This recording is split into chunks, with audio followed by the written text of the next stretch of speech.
Good morning, I'm Diane Macedo. Thanks for streaming with us. Officials in Surfside, Florida have updated the death toll from the deadly building collapse there to at least 94 people. 22 people are still unaccounted for. The recovery effort is stretching into its 19th day after pausing briefly due to lightning. Officials say they've worked through much of the rubble and that they have reached the parking area in many parts of the pile. Pfizer is planning to meet today with top U.S. health officials to discuss potential federal authorization for a third dose of its vaccine. The biotech company suggests getting a booster shot within 12 months of your second dose would give, quote, the highest levels of protection against all variants of the virus. The news comes as the Delta variant spreads across the U.S. 25 states are now reporting an increase in COVID cases, and 17 are seeing more hospitalizations, primarily in areas with low vaccination rates. And the largest protests in decades have erupted in Cuba. Thousands took to the streets to protest severe food and fuel shortages amid a worsening economic crisis. The island's also seeing a resurgence in COVID cases. Cuba's president, Miguel Diaz-Canel, is blaming tight U.S. sanctions and calling on his communist supporters to confront the protesters. U.S. National Security Advisor Jake Sullivan tweeted that the U.S. would strongly condemn any violence or targeting of peaceful protesters who are exercising their universal rights. And a hotel worker is being hailed a hero after discovering a huge stash of guns and ammunition in Denver.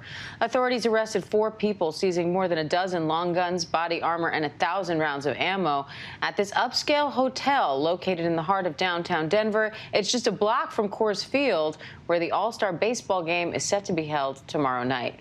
And investigators say they believe the suspects were involved in illegal arms and drug sales. FBI tells ABC News, we have no reason to believe this incident was connected to terrorism or a threat directed at the All-Star game. The arrests come as President Biden is trying to crack down on illegal gun sales, sending strike force teams to 5 cities where violence is surging. The president's also hosting a meeting today with local leaders about that strategy to crack down on gun violence, and Mayor Sam Liccardo of San Jose, California, will be at that meeting today, and he joins me live now for more. Mayor, thanks so much for taking the time to be here today. Great to be with you, Diane. So tell me, what do you hope to hear from President Biden today, and what's your message to him? Well, what we've been hearing from President Biden is he really wants to partner with cities and local communities to tackle gun violence. We appreciate his efforts pushing in various executive orders. Obviously, Congress is a much tougher challenge in terms of really getting the kind of comprehensive legislation we'd love to see, for example, an assault weapons ban. So we really want to offer our support in moving forward. And I think the president's genuinely interested in a lot of the innovative policies that are coming out of cities like San Jose and seeing how we can scale those. Now, San Jose was the site of a deadly mass shooting at a mass transit hub less than 2 months ago. And in the aftermath of that shooting, you had strong words advocating for more gun control. What are some of the measures, the specific measures that you are taking on the local level to try to reduce violent crime in your district in San Jose? Well, part of it is around really cutting down and cutting off the flow of illegal guns to criminal organizations. So we passed a straw purchasing ban, essentially a means for us to videotape and audio tape every gun transaction in every store to ensure that gangs and criminal organizations aren't using third-party proxies to purchase guns for them. We know that's a big source of illegal guns. We've also banned any private sale of guns. It has to be through licensed gun dealers. I think the most controversial measure, and we've taken several others, is one that would require liability insurance and impose fees on gun owners to compensate the public and victims of gun violence. We know that it costs the public taxpayers here in California about $1.4 billion a year to respond to gun violence. And certainly the Second Amendment protects their right to own a gun and possess it, but it doesn't mandate that we subsidize that right. Now, how do you expect some of the federal measures being put forward to impact cities like yours in fighting violent crime? Well, certainly the president has created great flexibility for the use of federal dollars, particularly the recovery plan dollars for the use for public safety. So we're using some of those dollars, for example, to be able to hire many teens and young adults in gang-impacted neighborhoods, and they're involved in helping support the city's resilience in various ways. For example, vaccination centers. Some of them are junior college students who are helping young students overcome the learning loss, host of other ways in which we can get young people employed because we know young adults are suffering unemployment twice the rate of the rest of the workforce.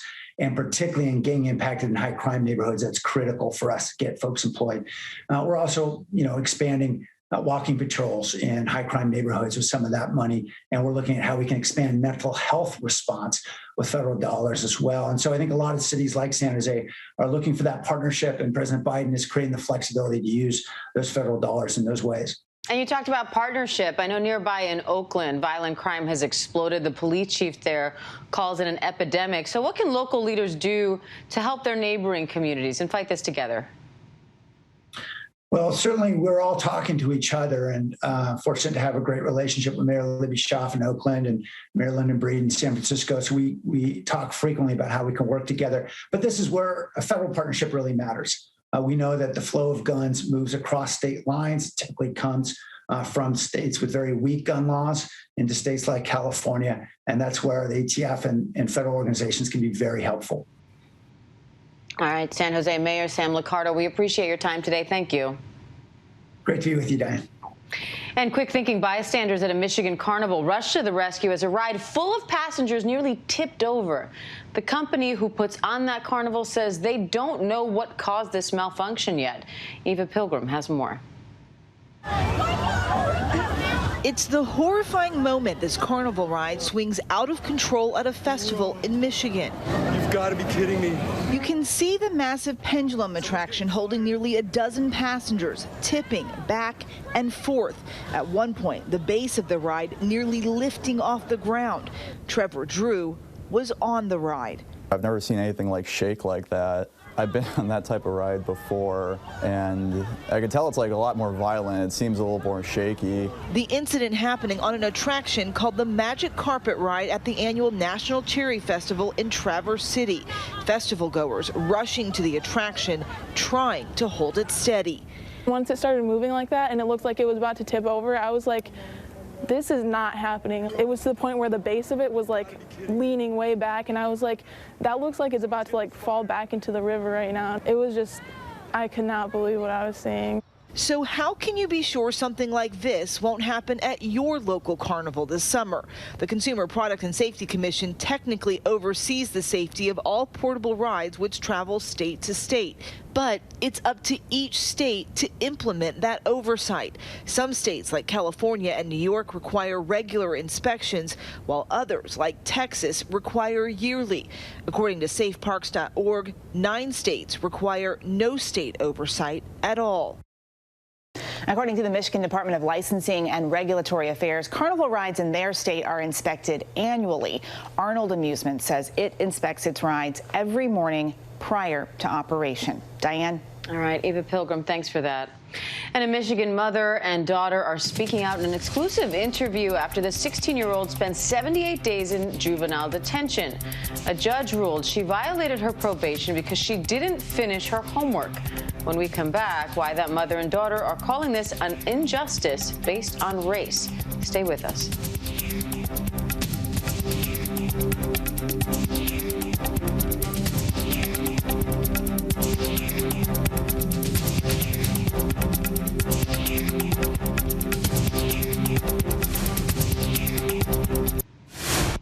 Welcome back. A Michigan mother and daughter are speaking out in an exclusive interview with ABC News after the 16-year-old Grace spent 78 days in juvenile detention for not finishing her homework. A judge ruled the move was a violation of her probation. Now the teen, who wants only to be identified as Grace, and her mother say the ruling was unjust and would never have happened if Grace were white. ABC News Live Prime anchor Lindsay Davis has more. These letters of support represent a bright spot that helped carry this mother and daughter through the darkest of times, a period that was so difficult they asked us to not reveal their faces, yet want their voices to be heard. Well, my favorite one is the first letter that I received from her. But one in particular stands out for Grace, the first letter she wrote to her mom, Cherise, from juvenile detention, where she was sent for failing to do her homework. Dear Mommy, I miss you a lot and being here is hard. I haven't really wrote you because I had to ask God to give me the strength to do so. I couldn't write without crying or feeling bad for the rest of the day. Please continue to send me pictures of me and you, or just with anyone. I love you, Mommy, and I miss you. love Grace. Reading those words brings Sharice right back to this painful moment when Grace, just 15 years old at the time, was sent back to juvenile detention after her appeal, forced out of her mother's arms once again. I was like, no, I can't go back. Like, I don't know how I'm gonna do if I go back. To help protect her privacy, she goes by her middle name, Grace. But many say Grace is something she was not granted as she sat inside a cell for 78 days. What was the hardest part in all of this for you? The hardest part for me was definitely being away from my child. Another hard part was understanding how this was helping the situation. Grace's incarceration made international headlines. A Michigan judge who has been criticized for placing a 15-year-old black girl in juvenile facility after she failed to do her homework. I mean, it's crystal clear at this point that this system is set up to punish people rather than help them. All of the attention was the result of an in-depth report by ProPublica. This was a student with disabilities who was struggling with the remote learning situation and ended up in detention because of that. My daughter was penalized because of having a learning disability, which is her chronic ADHD. Her story sparked outrage from celebrities to lawmakers who called it racist, suggesting that even in the midst of a pandemic, the school-to-prison pipeline remained wide open for black students. In Oakland County, where Grace and her family live, there are 15% of the youth in Oakland County are black. The youth who are referred to Oakland County Court, 42% of them are black. The kids who are going into the court system, it's very disproportionate to the reality of who lives in that county. Why did you decide to tell your story now? It needs to be told because it was an injustice that should not be forgotten. It's an injustice that should never occur again. The road that led to what she calls an injustice is long and winding. Grace's interactions with law enforcement started when she was barely a preteen.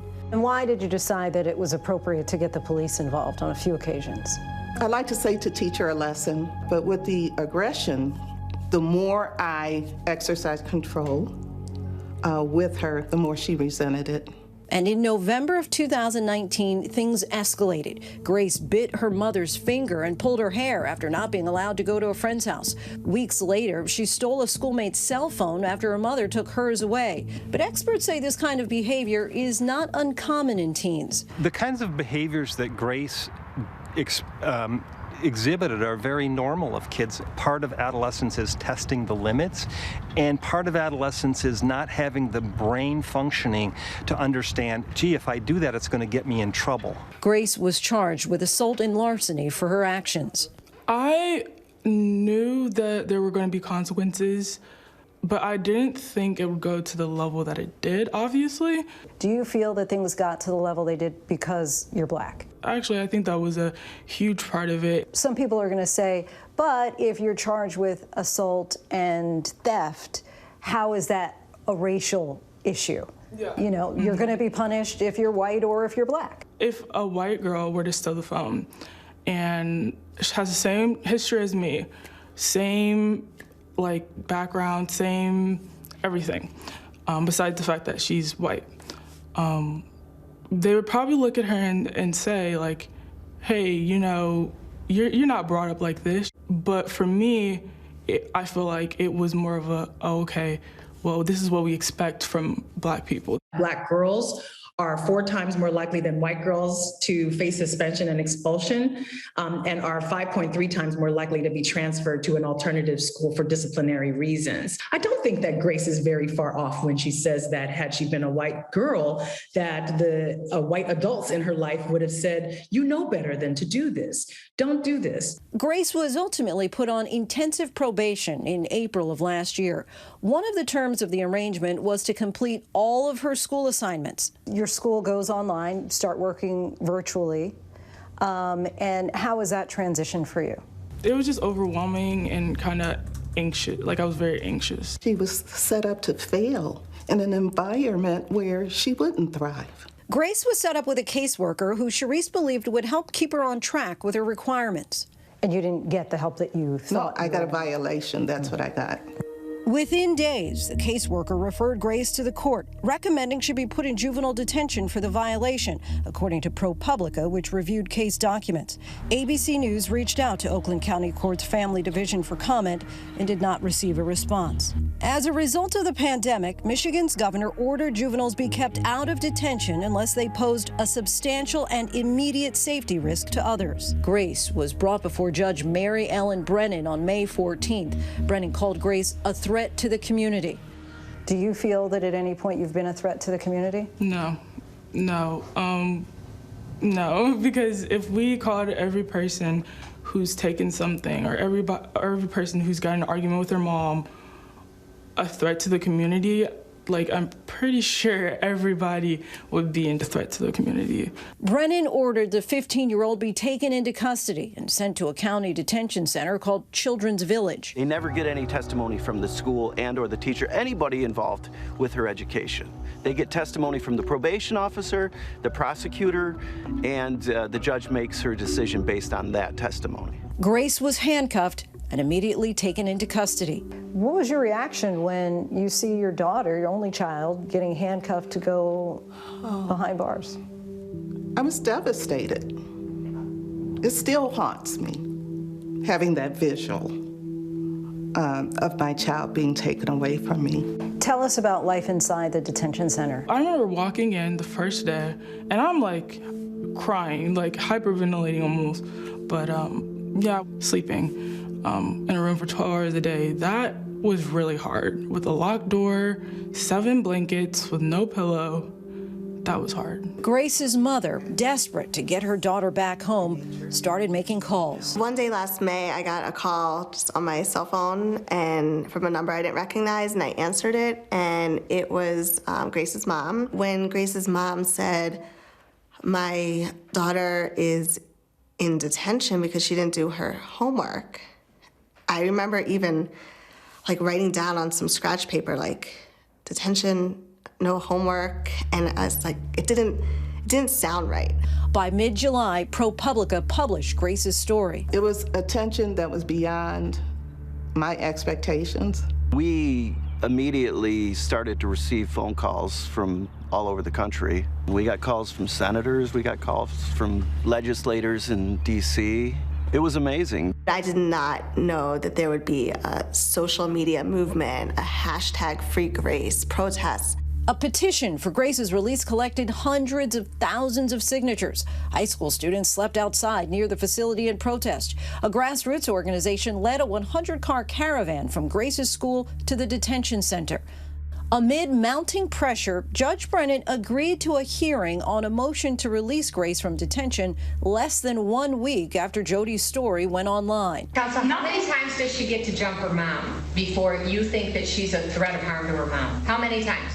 And for about 45 minutes, she went through Grace's history, going back years. The judge used that hearing to get her point of view out there on this case. Grace pleaded with the judge. Each day I try to be a better person than I was the last.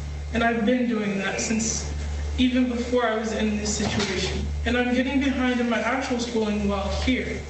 The schooling here is beneath my level of education. But Judge Brennan concluded that Grace was exactly where she was supposed to be and denied her release.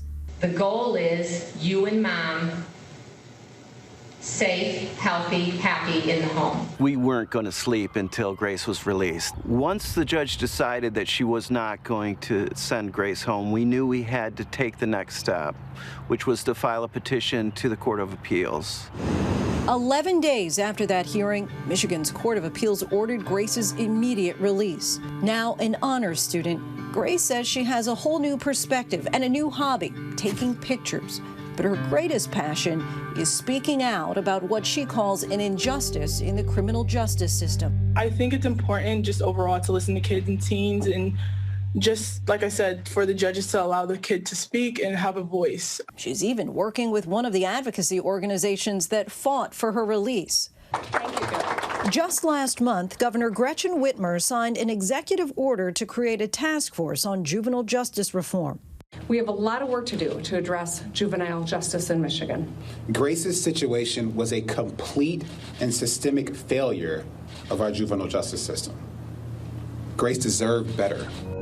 So it says, "Dear Grace, what else can I do to support you?" She goes on to say, "I'm you have a sorry. superpower." You're so brave. Grace and Cherise say they're still overwhelmed by the support they received from around the world. And now Grace and her mother hope her story isn't just a cautionary tale, but a catalyst for change within her state's juvenile justice system. There are thousands of other Graces out there, and we need to pay attention to those children. My child was criminalized because of her behavior and her ADHD. But Black girls are being criminalized just because of who they are.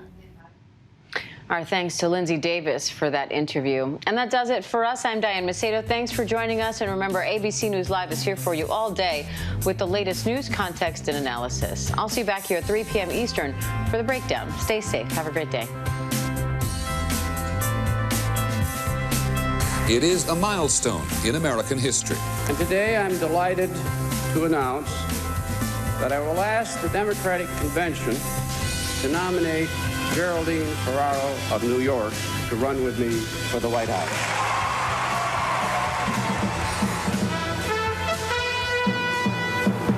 From ABC, this is World News Tonight with Peter Jennings. Tonight reporting from the site of the Democratic Convention in San Francisco. Good evening. Yes, the big news today is Geraldine Ferraro. It is the first time it's ever happened, and all across the country, her selection to be Walter Mondale's running mate came as a big surprise, perhaps even to the Congresswoman herself.